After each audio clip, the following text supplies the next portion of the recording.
चरित अति पावन, मधुर सरस अरु अति मन भावन।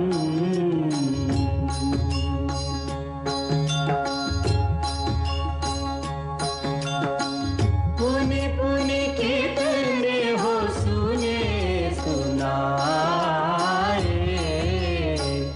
ये की प्यास बुझत न बुझाए।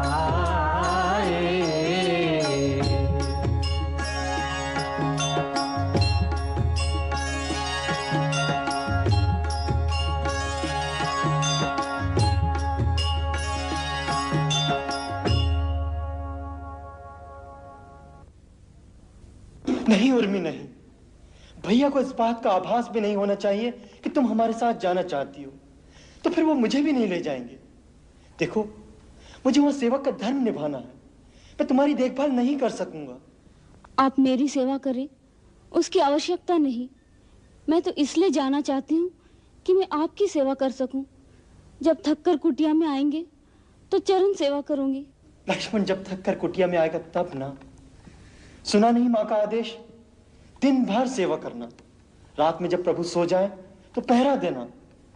तो फिर कुटिया में आने का समय ही कहां होगा? इस समय हम दोनों का कर्तव्य सबसे कठिन है। मुझे प्रभु की सेवा करनी है और तुम्हें माता कौशल्या की। हाँ उर्मिला, जिनका पुत्र बहू दोनों वन को चले जाएंगे, उनकी मन की दशा क्या होगी? उर्मी, केवल तुम ही उन्हें अपनी सेवा और स्नेह से जीवित रख सकती हो, नहीं तो वो 14 वर्ष नहीं जिएंगी। मैं माता कौशल्या को जीवित रखने का उत्तरदायित्व तुम्हें सौंपता हूं। एक और प्रार्थना है, जब हम वन को जाएं तो तुम्हारी आंखों में आंसू ना हो। हाँ, मैं जाते हुए उस छवि को अपने हृदय में अंकित करके ले जाना चाहता हूं, जो 14 वर्ष तक मुझे प्रेरणा देती रहे। मैं देखना चाहता हूं एक वीर, कर्तव्यपरायण उर्मिला का मुस्कुराता हुआ चेहरा। बड़ा कठिन काम बता रहे हैं आप। मैं जानता हूं उर्मिला ने कितना बड़ा बलिदान दिया, इस बात को कोई नहीं जानेगा, परंतु तुम्हारा लक्ष्मण जानेगा। जो आंसू संसार नहीं देख पाएगा, लक्ष्मण उन आंसुओं का सदैव ऋणी रहेगा। उर्मी,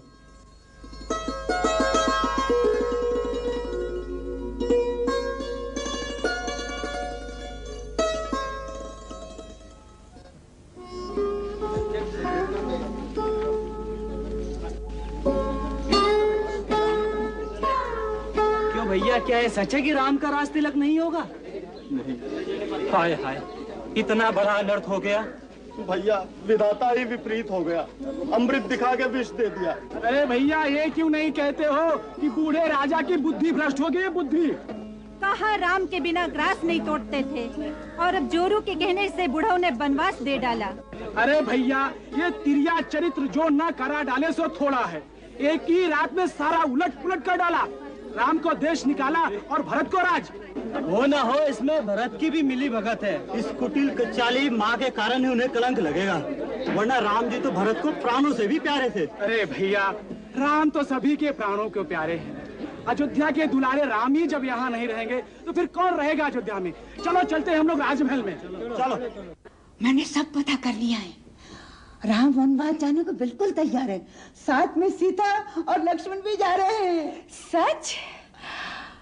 ये रास्ते का पत्थर अपने आप ही दूर हो गया। ये लक्ष्मण ही बड़ा उपद्रवी था। ये देख, ये देख, मैंने सब तैयार कर लिए। ये क्या है? ये मुनियों के वस्त्र। बेचारे कहाँ ढूंढते फिरेंगे, मैंने सब इकट्ठे कर लिए। ये तो तूने अति उत्तम किया मंथरा। आ गई। ओह, गुरु माता पधारी हैं। धन्य भाग हमारे। रानी के गई, ये क्या अनर्थ कर रही हो? कोने कोने से एक ही स्वर गूंज रहा है कि राम के बिना अयोध्या अयोध्या नहीं रहेगी, विधवा अभागिन के समान हो जाएगी। फिर किस अयोध्या नगरी पर राज कराओगी भरत से? और क्या भरत इस कुटिल अनीति से प्रसन्न होगा? क्यों नहीं होगा, वही तो राज्य करने की योग्य है गुरु माता। जिस डाल पर बैठी हो उसी पर कुठाराघात करके जीवन भर पछताने के सिवाय और कुछ हाथ नहीं आएगा। मेरे हाथ में क्या आएगा और मेरे हाथ से क्या जाएगा, इसका विचार यदि आप ना करें तो उत्तम होगा, अन्यथा मुझे शिष्टाचार की सीमा लांघने पर विवश होना पड़ेगा। अत्याचार की सीमा को पार करने वाली नारी, तू क्या शिष्टाचार करेगी? याद रख रानी कैकेयी, संसार में लोग जब जब सौतेली माँ की क्रूरता का उदाहरण देंगे तब तेरा ही नाम लेंगे।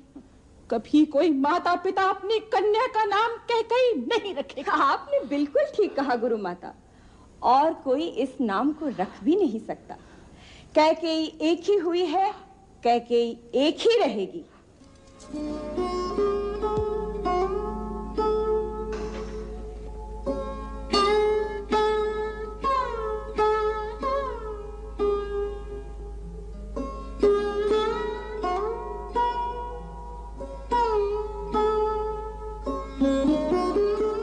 महाराज की जय हो। राजकुमार श्री राम और लक्ष्मण अपनी सारी संपत्ति दान करके महलों को त्याग कर वन गमन के लिए तैयार होकर आए हैं। दोनों भाई कुलवधू सीता के साथ द्वार पर खड़े हैं, आपके दर्शन की आज्ञा चाहते हैं। सुमंत्र, उन्हें तुरंत लेकर आओ। जो आज्ञा महाराज।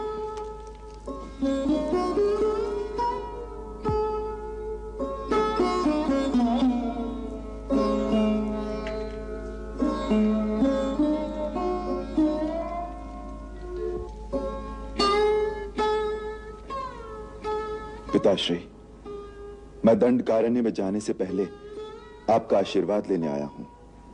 मेरे साथ लक्ष्मण और सीता को भी वन जाने की आज्ञा दीजिए। क्या? लक्ष्मण, सीता? नहीं नहीं नहीं। मैंने इन दोनों को रोकने का बहुत प्रयत्न किया, परंतु इन्होंने अपना हट नहीं छोड़ा। आप शोक का त्याग कर दीजिए पिताश्री, और हमें जाने की अनुमति दीजिए। मैं 14 वर्ष तक वन में रहकर आपकी प्रतिज्ञा पूरी कर लेने पर फिर आपके चरणों में शीश नवाऊंगा। नहीं नहीं राम, तुम वन में मत जाओ। कैकेयी को दिए हुए वचनों से मैं बंधा हूं, तुम नहीं। तुम वीर हो, इसलिए धर्म पूर्वक दिए गए इस राज्य को मेरा विरोध करके छीन क्यों नहीं लेते? पिताश्री, मैं जानता था आप यही कहेंगे। मैं आपकी महानता को जानता हूं। आप अपने यश, अपनी कीर्ति, सारे जीवन की तपस्या और सत्कर्मों का इसलिए बलिदान कर देना चाहते हैं जिससे आपके पुत्र के साथ अन्याय न हो। जिसका ऐसा महान पिता हो, उस पुत्र का भी तो यही कर्तव्य है कि वो अपने पिता की महानता पर आंच न आने दे। यदि मुझे पित्राज्ञा उल्लंघन करने का पाप भी लगे तो भी मैं वो कार्य कदापि नहीं करूंगा जिससे आपकी विमल कीर्ति को धब्बा लगे। तुम अपने पिता को सत्यवादी बनाना चाहते हो, उसके लिए तुम सब कुछ सहन कर सकते हो, परंतु मैं राजमहल में रहूं और तुम वन के दुख भोगो। नहीं वत्स, नहीं, मैं भी तुम्हारे साथ वन में चलूंगा। पिताश्री, आप ही ने तो कहा था कि राजा प्रजा की धरोहर होता है, इसलिए पुत्र मोह में अपनी प्रजा को निसहाय छोड़कर आप कैसे जा सकते हैं? आप मेरे दुख की चिंता न कीजिए। सुख और दुख तो केवल मन की स्थिति का नाम है। मैंने तो अपने मन को वन के सुखों की ओर आकर्षित कर भी लिया है। शास्त्र ने पिता को देवताओं का भी देवता माना है। आपको देवता मानकर मैं अपने वनगमन को आपकी पूजा समझता हूं। मुझे वनगमन की आज्ञा दीजिए, जिससे मैं समझूं कि आपने मेरी पूजा स्वीकार की। ओह, ये विधि की कैसी घोर विडंबना है। कैसे धर्म संकट में फंस गए दशरथ के प्राण। मैं जी भी नहीं सकता और मर भी नहीं सकता।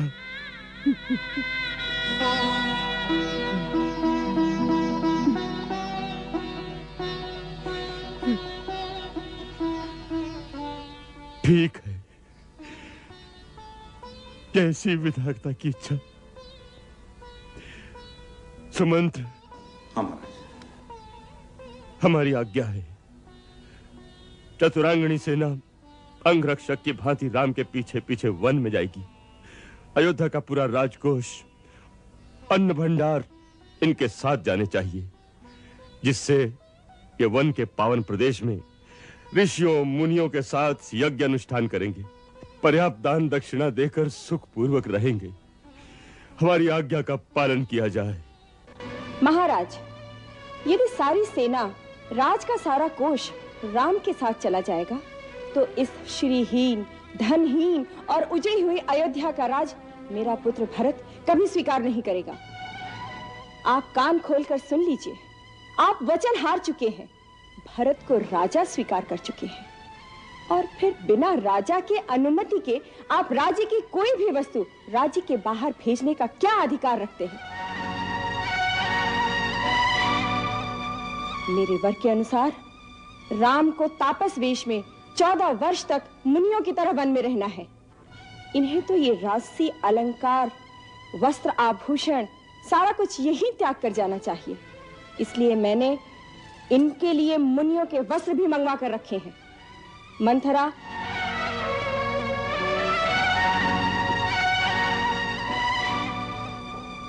ये राम के लिए। देवी कैकेयी, क्रूरता की भी एक सीमा होती है। तुम्हारा यह आचरण देखकर मेरा भी मन करता है कि मैं अयोध्या और राज को त्याग कर श्री राम के साथ वन में चला जाऊं। तुमने जो अपने पति की दुर्गति कर रखी है, उसके फलस्वरूप न जाने तुम्हें क्या क्या नरक भोगने पड़ेंगे, परंतु शायद इसमें तुम्हारा दोष न हो, क्योंकि नीम के पत्ते निचोड़ने से शहद नहीं निकलता।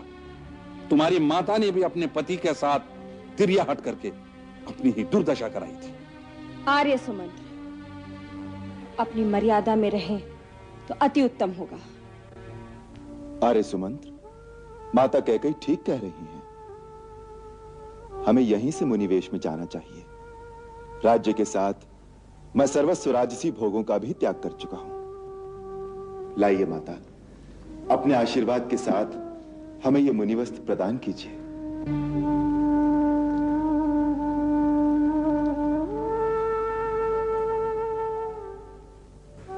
ये लक्ष्मण के लिए।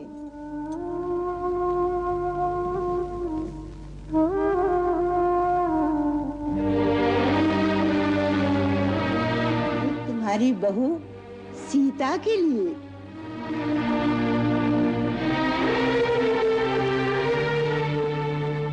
ठहरो देवी कैकेयी,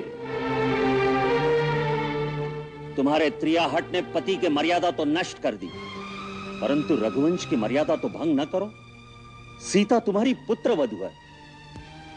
रघुवंश की शोभा, सूर्यवंश की लाज, उसके उत्तम वस्त्र और आभूषण उतार कर उसे मुनि वस्त्र देते हुए तुम्हारे हाथ नहीं कांपते। तुमने केवल राम के लिए वनवास का वर मांगा था, इसलिए सीता राजकुमारियों की तरह पूरे राजसी ठाट से वन में रहेगी। यह हमारी आज्ञा है। गुरुदेव ठीक कहते हैं। सीता जहां रहेगी, राजरानी की तरह रहेगी। मैंने महाराज जनक को वचन दिया था कि सीता का अयोध्या की महारानी की तरह आदर सत्कार किया जाएगा। सीता पुत्री, तुम वन में भी एक महारानी की भांति ही रहोगी। क्षमा पितृदेव, क्षमा गुरुदेव। आप गुरुजनों से मेरा केवल इतना ही निवेदन है, जिसका पति तपस्वी वेश में रहेगा, उसकी पत्नी राजसी ठाट से जीवन बिताए, क्या उसको शोभा देगा? क्या ये स्त्री धर्म के अनुकूल है? क्या इससे मेरे पिता की शोभा बढ़ेगी या मेरे ससुराल के कुल का यश बढ़ेगा?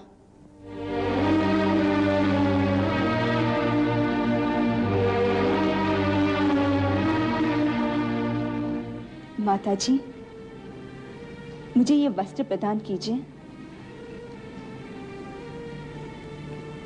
और सिखाइए इन्हें कैसे पहना जाता है।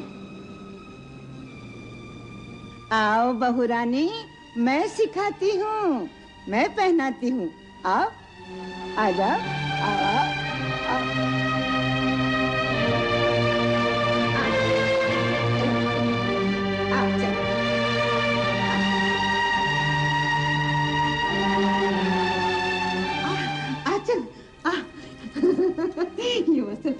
पसंद है ना? हाँ, आ मैं पहनाती हूँ। उतार दे ये वस्त्र, उतार दे ये आभूषण, चल निकाल, चल। नहीं सीते, तुम भले ही मुनि वस्त्र धारण करो, परंतु आभूषण नहीं उतारोगी। एक सुहागिन स्त्री के लिए आभूषण रहित होना अब शकुन की बात है। जो आ गया गुरु माता।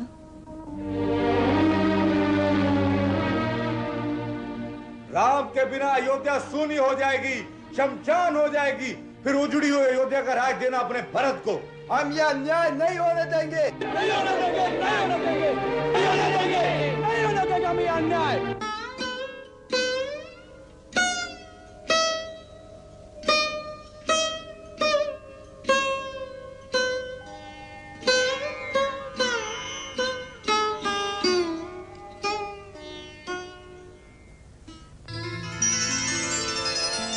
सहन कोई कैसे करे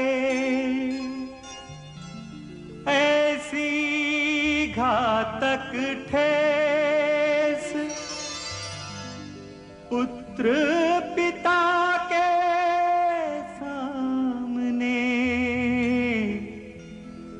धरे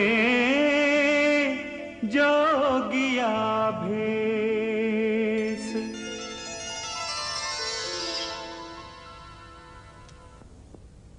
नहीं, नहीं विधाता, ये दृश्य देखकर भी मेरे प्राण क्यों नहीं निकले?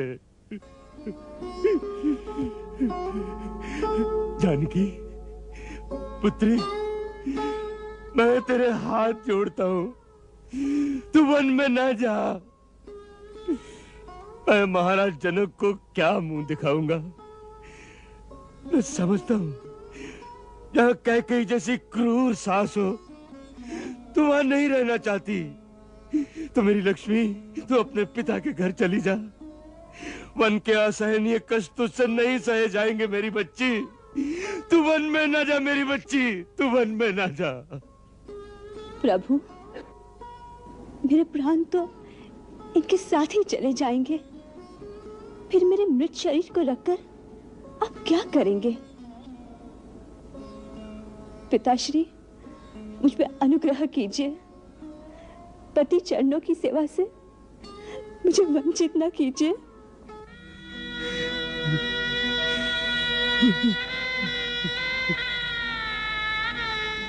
राम, तुम जितना विलंब करोगे, तुम्हारे पिताश्री उतने ही विचलित होते चले जाएंगे।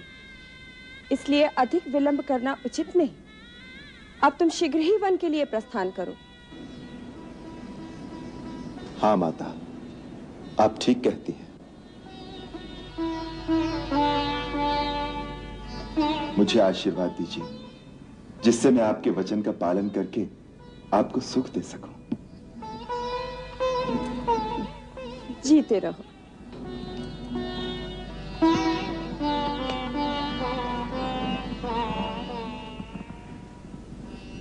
गुरुदेव, आज्ञा दीजिए। राम, तुम्हारी कीर्ति का सूर्य अनंत काल तक दीप्तिमान रहे।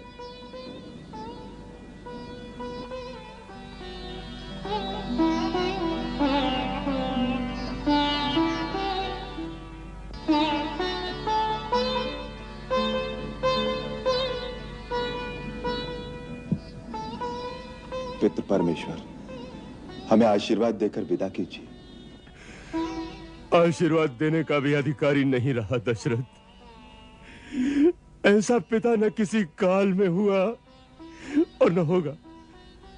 आप शोक न करें पिताश्री। आप जैसे आदर्श राजा और धर्म पालक पिता पर हमें सदा गर्व रहेगा।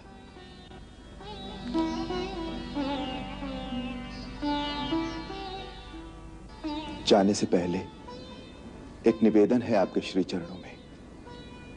मेरी माता देवी कौशल्या मेरे जाने से बहुत व्यथित हो रही हैं। उन्हें धीरज बंधाइएगा, उनका ध्यान रखिएगा और उन पर अपनी कृपा बनाए रखिएगा।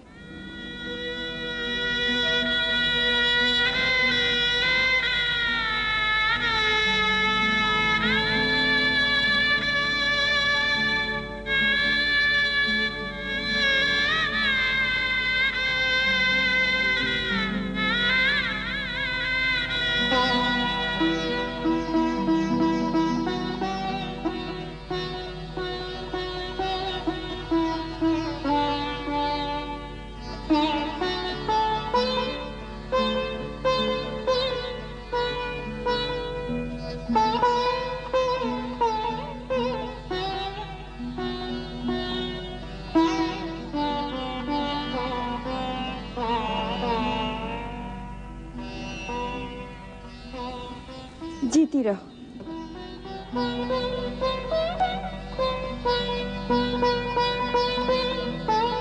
सौभाग्यवती भव।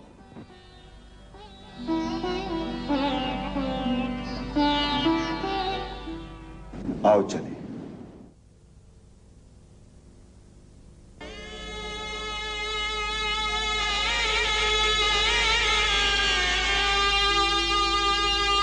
सुमंत्र, तुम ही उन्हें रोको। महाराज, यदि ऐसा संभव हो तो मैं आजीवन इनके बदले वन भोगने के लिए तैयार हूं। सुमंत्र, तुम उनके साथ जाओ, उन्हें पैदल मत जाने दो। तुम स्वयं रथ पर लेकर जाओ। थोड़े दिन साथ रहकर जंगल दिखाकर समझा बुझा कर लौटा कर ले आना।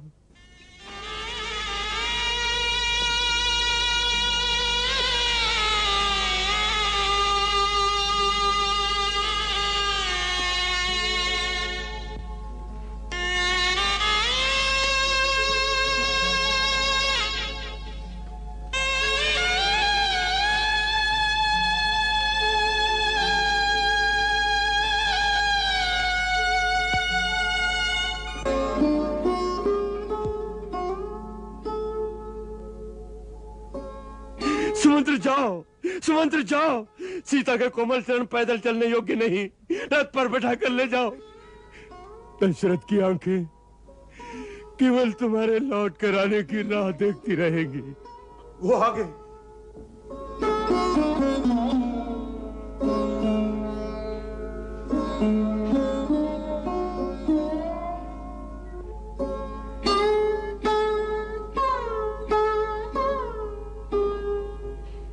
नहीं राम, तुम हम लोगों को छोड़ के मत जाओ।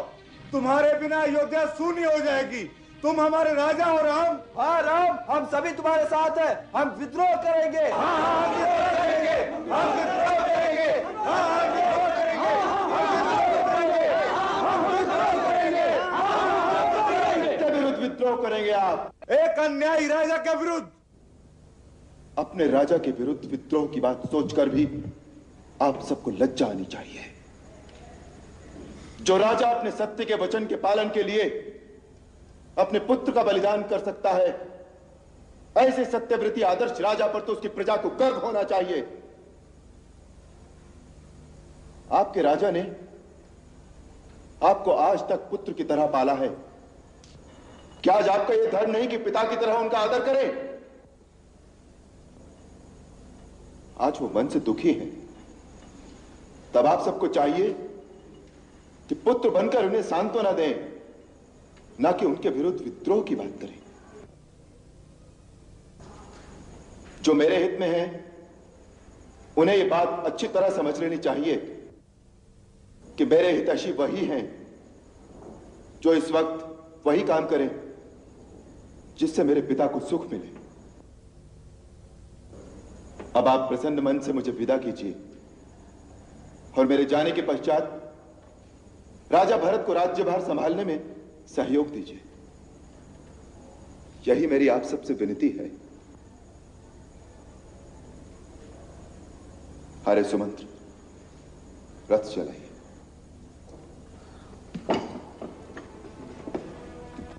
नहीं, हम यहां नहीं रहेंगे। जहां आप रहेंगे वही हम रहेंगे। जहां आप रहेंगे वही हमारी राजधानी होगी और श्री रामचंद्र जी हमारे राजा होंगे और श्री रामचंद्र जी हमारे राजा हैं। बोलो श्री रामचंद्र की जय। बोलो श्री रामचंद्र की जय। श्री रामचंद्र की जय।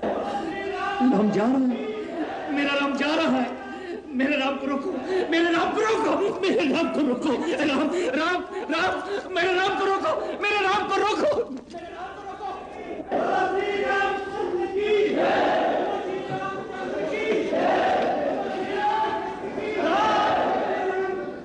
मेरे राम को रोको, मेरे राम को रोको। राम राम, मेरे राम राम राम राम को रोको, राम राम को रोको, राम राम को रोको, मेरे राम को रोको, मेरे राम को रोको, मेरे राम को रोको तो सही, मेरे राम को रोको, रोको कोई।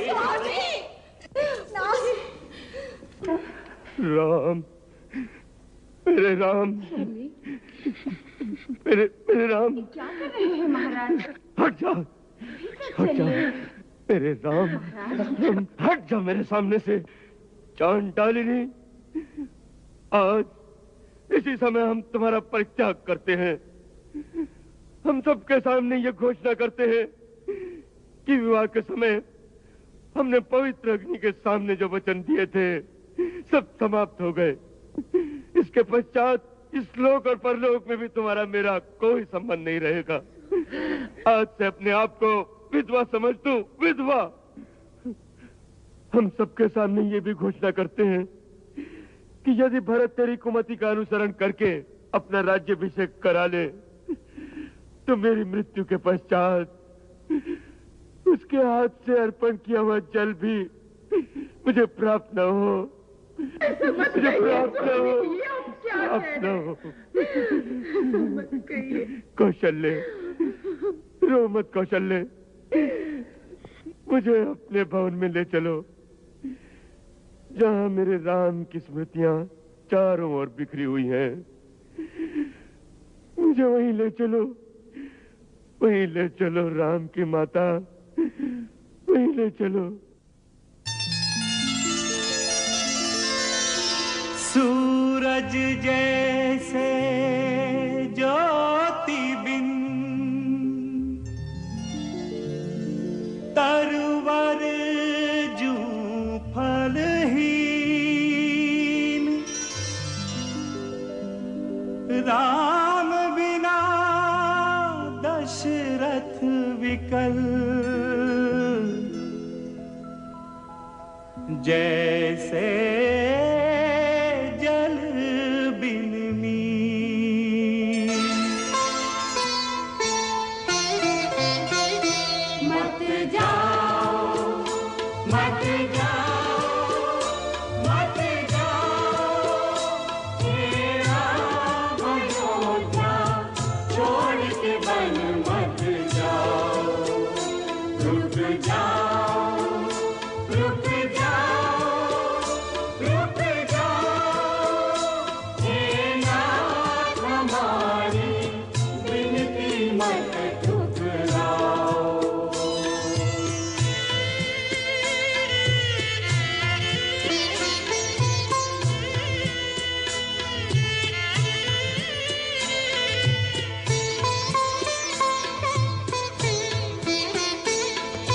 चलत राम लखी अवध अनाथा, विकल लोग सब लागे साधा।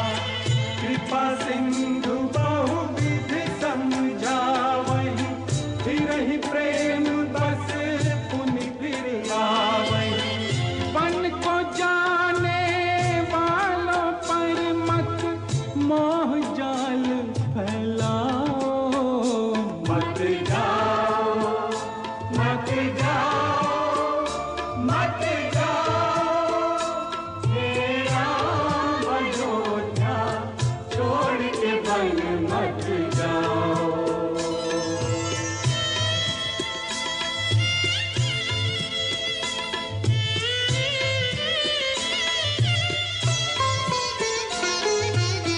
राम बिना मेरी सोनी अयोध्या, लक्ष्मण बिन ठकुराई। सीता बिन गई महलों की शोभा, कौन करे चतुराई। नगर भवन गलियों सब रोए, रोए सब नर नारी। वचन विवश रोही नहीं पाती, मैं एक बेचारी।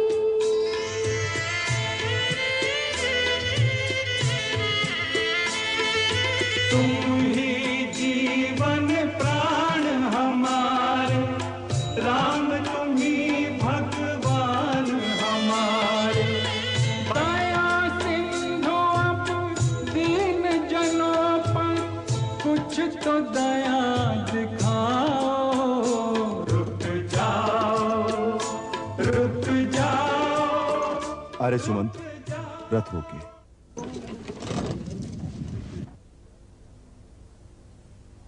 सूर्यास्त होने को आया। आप लोग कब तक हमारे पीछे इस तरह आएंगे? केवल 14 वर्ष तक। नहीं भाई, यह उचित नहीं है। मेरी प्रार्थना है आप लोग वापस लौट जाइए। हे राम, उचित और अनुचित सोचने का समय बीत चुका है। हम ये दृढ़ निश्चय कर चुके हैं, आप ही हमारे राजा हैं। आप जहां रहेंगे उस स्थान को हम अपनी राजधानी बनाकर आपकी सेवा में रहेंगे। बस हम आपको कोई दुख नहीं देंगे। जितना हो सकेगा हम अपने राजा राम और रानी सीता को सुख पहुंचाने का प्रयत्न करेंगे। क्या यह भी अनुचित है? हां, है, क्योंकि इससे माता कैकेयी की भावनाओं को ठेस पहुंचेगी। वो मुझे अयोध्या वासियों को भड़काने का अपराधी भी मान सकती हैं। यदि आप लोगों की देखा देखी और लोग भी अयोध्या छोड़कर आ गए तो भरत क्या सोचेगा? सोचने दीजिए, उसकी हमें कोई चिंता नहीं राम। भगवान भी अपने सच्चे भक्तों को नहीं दुत्कारता, उनकी सेवा के सामने वह भी झुक जाता है। और उसी प्रकार आपको हमारी बात माननी पड़ेगी राम। और ये भी सुन लीजिए, हमारा निश्चय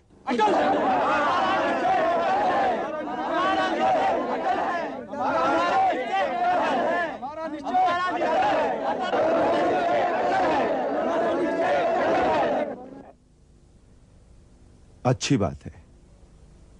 अभी तो सूर्यास्त होने को आया, सबके संध्या वंदन का समय हो गया।